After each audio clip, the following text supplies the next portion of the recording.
What is your definition of rationalism? I believe rationalism to be using reason as your source for all knowledge without having the need to use evidence and having reason as your own evidence. How do you think reason relates to rationalism?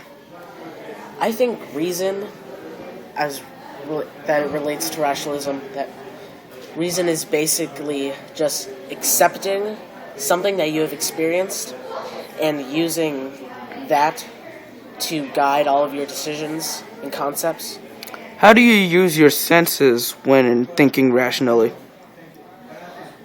I use my senses basically to touch, smell, see, or taste, or using all my sense perception to gather enough information to make something reason and therefore rational. Alright, compare a time when you were thinking rationally during an argument and a time that you weren't. What was the difference between the two arguments and their outcomes? When I argued rationally, all of my statements were valid because they could be proved based off of my experiences. And I could say that I was much better in that argument because I was more confident. And when I wasn't being rational, everything was basically up in the air. I was just going all out on something that I didn't know, something that I couldn't prove, so on and so on. Is it possible to forego using rationalism but still have a good outcome? Without using rationalism?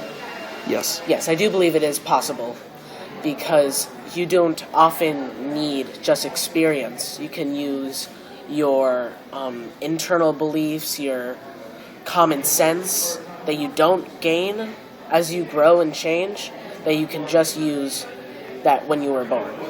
You don't need evidence. Do you think that reason alone is the sole justifier of knowledge? I don't think reason alone. Reason backed by instinct and common sense defines knowledge.